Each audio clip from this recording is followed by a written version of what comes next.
Seja muito bem-vindo a mais uma temporada do podcast Voa Coruja.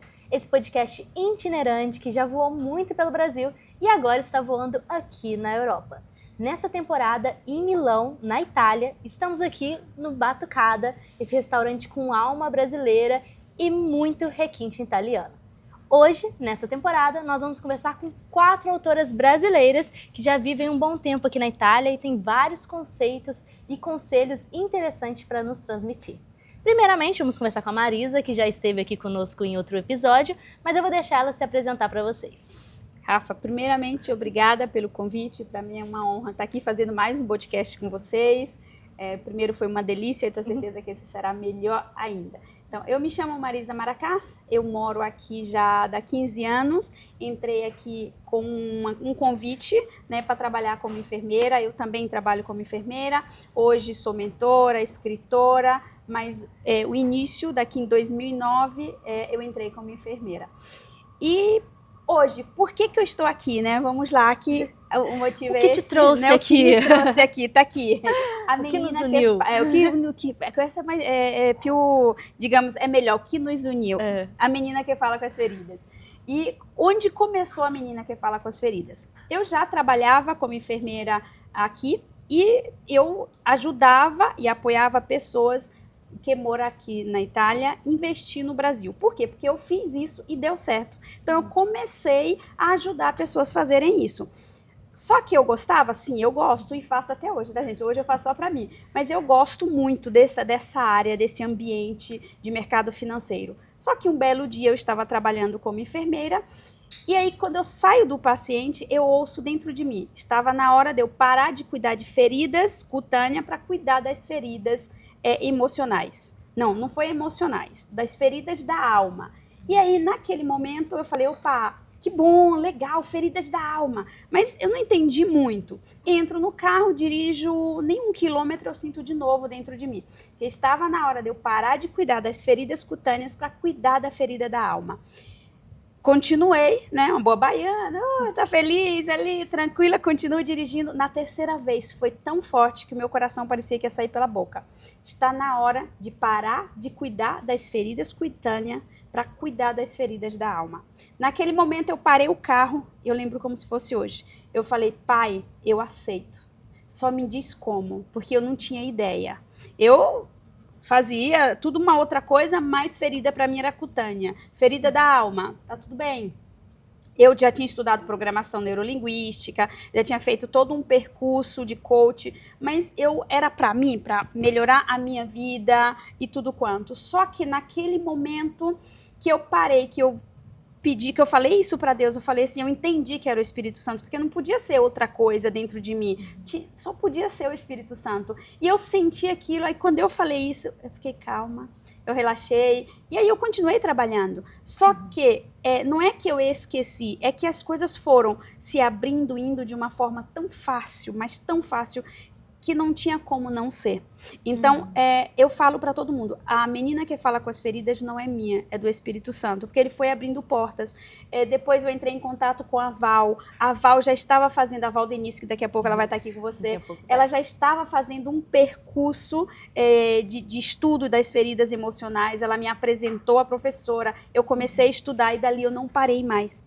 E aí, hoje, eu estou mentora das feridas emocionais, da criança interior, fazendo todo um percurso que, graças a Deus, apoiando muita gente, ajudando muita gente. E o Menina que fala com as feridas, ele não começou pelas feridas emocionais ou as feridas da alma. Ele começou realmente, ele nasce das feridas cutâneas. Porque quando eu cuido de um paciente, e até hoje, tá? Até hoje, não sei, eu me pego ali fazendo uma ferida que tá difícil de curar, eu olho e eu pergunto para a ferida, literalmente. Às vezes eu até falo assim, eu não vou falar mais. Mas é espontâneo, natural, é uma coisa natural. Eu tô ali, eu pergunto, mas por que você tá assim? O que aconteceu? É uma coisa... Aí os pacientes falam comigo, mas por que você tá falando com a ferida? Quando eles ligam para pedir assistência, se são pacientes que já me conhecem, eles falam assim, manda aquela enfermeira que fala com a minha ferida. É muito engraçado, já ficou natural. Mas então, por isso que nasce. Um poder muito grande, porque quando você fala, você tá projetando a sua voz. E aí já é uma parte que eu sou apaixonada, né? Que são as palavras. a palavra tem muito poder, né? Sim, sim. Você fala sobre a fé e tudo isso, quando a criação, como que a criação é feita, né? Ela é feita a partir do poder da palavra. Então, às vezes, a gente não percebe o quanto a nossa palavra se torna realidade. Não é simplesmente usada para descrever a realidade. Tem gente que acha que a nossa fala descreve. Estou vendo agora, estamos fazendo um podcast com assistência dessa vez. Estou vendo as pessoas, estou descrevendo essa realidade. Mas, na verdade, não é só sobre descrever a realidade, é sobre criar. Então, quando você fala com uma ferida coisas boas, quando você traz essa emoção, essa energia nas palavras, não tem como dar outra coisa que positivo. O contrário também acontece. Sim. Que é a questão do reclamar também, né? Que a gente acaba clamando de novo para aquilo acontecer de novo na nossa vida. Exatamente. Eu percebo isso. E quando eu falo com uma ferida, muda alguma coisa, muda a ferida, muda. Se você vai no dia seguinte ou 2 dias depois para olhar a mesma ferida, ela está diferente. Então, isso, se tem poder ali com essa ferida, imagine com as feridas da alma. Não é por isso que é importante esse mergulho, a gente entrar, a gente mergulhar dentro da gente para que a gente fale com as nossas feridas. É ali onde começa a nascer toda a cura, né, das feridas emocionais. E é isso que nos ligou, né? Isso que nos conectou. Que nos conectou. E agora o que conecta mais ainda é essa questão das palavras e do falar. Você falou uma coisa muito interessante sobre a ferida em si, né? Quando a pessoa te dá permissão para você falar com a ferida dela. Então, assim, nada acontece na nossa vida sem que a gente dê permissão para que aquilo aconteça. Verdade. Então, por mais que você tenha estudado PNL, tenha estudado todas essas coisas, tudo começou a abrir na sua vida quando você deu permissão para ouvir o chamado que você tinha, que você escutou mesmo. Desculpa, permissão é um código. É um código. Muito bom, importante. Então, acontece quando a gente permite que as pessoas certas entrem na nossa vida, que a gente libera esse código, então as coisas vão se conectando e elas acontecem naturalmente. Sim. Essa palavra também é muito importante, né? Naturalmente é natureza, é natural.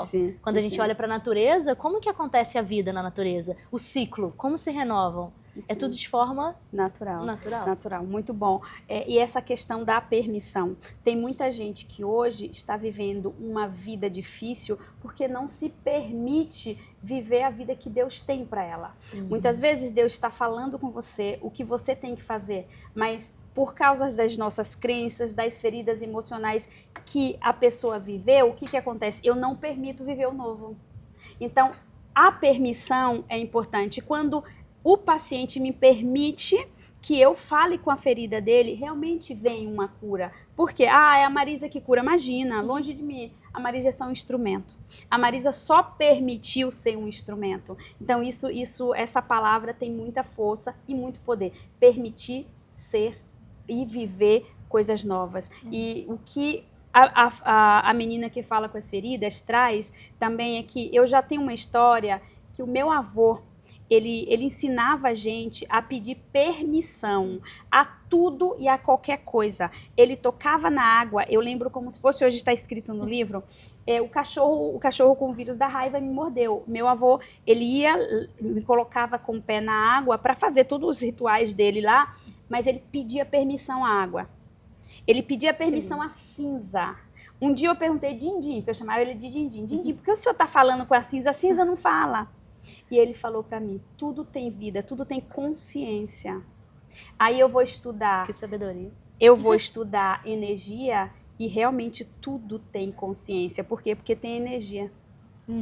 E a gente está o tempo todo trocando. Sim. E a gente só troca aquilo que se conecta conosco. Sim. Então, assim, esse é um grande desafio que eu sempre trago para as pessoas, porque você sempre vai ter uma troca. Se você vive uma vida com muita raiva, muito emburrado, você vai trocar essa energia, entende? Sim. Porque você vai sintonizar com essa mesma energia de outras pessoas que estão sentindo que é parecido com você. Sim. Por isso que as coisas acontecem naturalmente, as portas se abrem quando você tem essa energia de troca positiva. Sim. Porque daí você vai se conectar com as pessoas que estão com o mesmo objetivo e essa só tende a crescer, porque é uma coisa maior que você, é o que você falou, né? A gente se torna instrumento para que várias coisas maiores aconteçam. Então, às vezes, o que muitas pessoas trazem para mim na consultoria é que, às vezes eu não tenho palavras bonitas para escrever um livro, eu não sei que palavra eu coloco ali. Escuta uma coisa, isso é muito importante. Se você acha que as suas palavras não são suficientes ali para escrever um livro, você precisa mudar o que você fala, não o que você escreve. Porque o que está dentro do seu livro tem que ser a forma que você fala no seu dia a dia, tem que ser as palavras, tem que ser o seu vocabulário, o seu dicionário pessoal. Então, se você acha que a sua vida está muito ruim, você não tem do que escrever, não tem repertório, você começa mudando a sua vida. Depois você vai lá e escreve sobre isso, porque daí você vai criar a realidade que você quer. Sim, sim. Então, esse poder é muito grande, né? Da gente se perceber no nosso dia a dia quais que são as expressões que eu mais falo. Quais são as palavras que eu mais repito? Quais são os termos? E daí entra o próprio celular, né? Hoje em dia a criança já nasce digitando. Nós ensinamos o vocabulário do nosso celular a escrever. Então, o que tem ali? O que eu escrevo que já é completado automaticamente? Verdade. É aquilo ali, é o que eu sou. É o que você é. Então, essa avaliação eu acredito que é muito importante. E falando dessas trilhas, é importante a gente entender que nas feridas emocionais, o que acontece? A gente traz a dor, a gente vive a dor das feridas. Eu crio essa trilha de dor. Então, é difícil eu pensar em mim sem dor. Então, você vê que muita gente, quando a gente conversa, escreve o livro. Ai, não, eu não posso, eu não tenho essas palavras bonitas. Por quê? Porque se você for investigar, ela está vivendo a dor da ferida. Ela está vivendo a dor e não o recurso. Isso é importante, gente. As feridas emocionais, eu digo para todo mundo, Deus não deu ferida para ninguém. Deus deu dor. Infelizmente, o ser humano gosta de viver na dor. Então, ele vive na dor mais do que no recurso. Deus deu recurso. Então, todos nós temos recursos e não dores. Aprendam isso, por favor. Então, isso é importante. Isso você pode criar um caminho diverso. Então, essa trilha neural, esse repertório, você coloca no teu repertório os recursos, essa pessoa vai escrever um livro com certeza. Por quê? Porque escrever um livro é contar a tua história. Quem que não sabe da tua história? Eu digo, eu tenho 34 anos de experiência na área da saúde. 34 anos. Eu posso escrever qualquer coisa que você me pedir dentro daquilo que eu fiz, porque eu tenho uma experiência linda de enfermeira. Pero eu tenho 52 anos. Onde eu tenho mais experiência? Na minha vida ou na área da saúde? Na minha vida. Então, se eu pegar um livro, eu vou escrever muito melhor. Porque enquanto eu estava fazendo e exeguindo aquilo dentro da área da saúde, eu estava tendo também, aumentando o repertório sobre mim. Você entende? Então, quando uma pessoa fala, é porque aquela pessoa não olhou para dentro dela. Aquela pessoa falta realmente, como eu falei no início, fazer aquele mergulho e saber o quanto ela é maravilhosa, porque todos nós somos maravilhosos. Como você falou, todos nós somos naturais. Se a gente naturalmente pegar uma caneta e escrever, uma coisa que todo mundo está querendo escrever são coisas boas. É por isso que muita gente fala assim, eu não vou escrever meu livro. Eu só passei desgraça. Porque todo mundo fala, desculpa a palavra, tá? O coruja voou agora. Desculpa a palavra, mas todo mundo fala. Eu não tenho. Imagina que eu já vivi isso tudo que você já viveu. Por quê? Porque acha que as dores não faz parte. As dores faz parte. E eu só saio de uma dor quando eu falo essa dor. Quando eu coloco isso para fora e entendo que aquela dor tem uma saída. Aquela dor é algo para você aprender, não é algo para você ficar parada, para você ficar ali e não criar realmente uma vida melhor. As dores servem para a gente, cada dia, a gente melhorar. Com certeza. E eu falo, né? Não é porque eu sou editora. Escrever um livro é para todo mundo. Sim. Publicar é para quem realmente quer, para quem tem interesse e coragem de fazer isso. Mas a escrita do livro é uma coisa que qualquer pessoa devia fazer.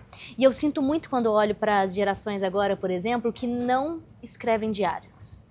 Porque o diário Você era uma escrevia coisa... diário? Eu escrevi vários diários, gente. Não leiam meu diário. É muito proibido. Mas... Tem a chavinha? Tinha, né? Assim, eu achava que tinha, né? Nunca valeu nada aquela chave. Mas os meus diários era... engraçado, porque eu colocava, por exemplo, conheci a Marisa hoje, gravamos um podcast, conheci várias pessoas, aí no diário eu escrevia pause e colocava todas as características da pessoa que eu conheci, porque eu nunca tive uma boa memória. Então eu já usava esse meu recurso. A minha dor era o quê? Eu não lembrava. Qual que era o meu recurso? Escrever. Então eu escrevia lá todas as histórias, tudo que eu tinha achado sobre a Marisa. Daí lá na frente, se eu encontrasse de novo com a Marisa, eu falava com o Diário, Diário, se você não lembra, porque eu achava que o Diário era igual eu e não ia ter memória, volta lá na página tal e vê pra você lembrar quem é a Marisa. E hoje em dia, quando eu olho... Você já tinha um GPT, então? Eu já tinha, já era um mini GPTzinho, entendeu? E aí eu já ia registrando. Hoje, quando eu leio, tem várias pessoas que realmente eu não lembraria. Mas como eu fiz esse registro aí de todas as pessoas, eu consegui lembrar. Então, não sei se você que está assistindo esse podcast tem filho ou trabalha na educação, tem um irmão, qualquer criança que você tenha acesso e puder fortalecer esse hábito do diário, ele é muito forte. Eu até conversei com isso com a Ana Paula, né, no dia que eu vim aqui conhecer o Batucada, falando sobre esse poder do diário, que muitas vezes ele está sendo subjugado. E o diário é um momento de escrita livre. Hoje em dia a criança está tendo esse diário, essa escrita livre com o ChatGPT. E esse é o grande problema, porque ele responde. O diário, a criança escrevia, e quando você escreve, você se distancia, né? No português existe um recurso que a gente chama de elismo. E quando a gente fala sobre nós em terceira pessoa.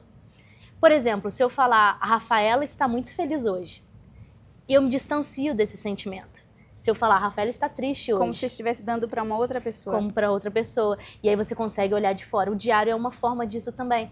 Você escreve ali, mesmo que você escreva em primeira pessoa, você olha para aquele material e você consegue enxergar o que aconteceu.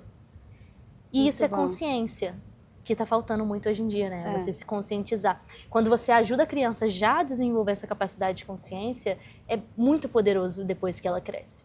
Nossa, muito legal. Aproveitando essa dinâmica que eu conversei um pouquinho antes aqui com as autoras, que nesse podcast eu ia fazer umas perguntas diferentes, tá? Para vocês que estão assistindo aí e têm interesse em morar fora do Brasil, eu vou sanar essa curiosidade de vocês e vou fazer uma perguntinha aqui. Eu quero que você conta pra gente, Marisa, e todas as participantes também vão falar sobre isso. O que você mais ama de morar aqui na Itália e o que você mais sente saudade do Brasil? Ai, vamos lá, né, gente? Da Itália, o que eu mais gosto é a temperatura. Eu amo o frio, eu gosto muito do frio. Apesar de ser baiana, eu sinto muito. Mas eu gosto do frio. Do Brasil, que eu gosto, gente, tudo. A única coisa que eu não gosto é a violência. Não é que eu não gosto, que eu acho que a gente merece ter, porque a gente tem tudo. Se a gente for ver no Brasil, nós temos tudo. A única coisa que realmente distancia o brasileiro do Brasil é essa violência que a gente tem. O resto é tudo. Tudo que você possa imaginar, eu gosto do Brasil. Aqui eu gosto do frio e do macarrão. Não tem como negar, né? Muito bom. Agora a gente já está caminhando para o final. Eu queria que você deixasse uma mensagem para quem está nos assistindo, além de assistir o outro episódio, porque já tem um episódio aqui na Suíça com a Marisa. Mas deixa pra gente uma mensagem final sobre o seu livro, sobre o seu contexto, ou qualquer coisa que possa inspirar. Ok. Primeiramente, gente, procurem a cuidar de vocês mesmos. Vocês só vão ajudar uma outra pessoa, apoiar uma outra pessoa quando você apoiar você mesmo. E segundo, o meu livro, A Menina que Fala com as Feridas, está na livraria, também no Instagram, se vocês quiserem encomendar pelo Instagram, tem lá o link, é só entrar no meu Instagram também, Marisa Maracás 2 ou Marisa Maracás, ali vai ter todas as informações da Marisa. Quem quiser vir bater um papo, eu estou aqui. Muito bom. E você que nos assistiu até agora, eu gostaria de agradecer a sua atenção e falar para você continuar aqui, porque nós temos muitos outros episódios.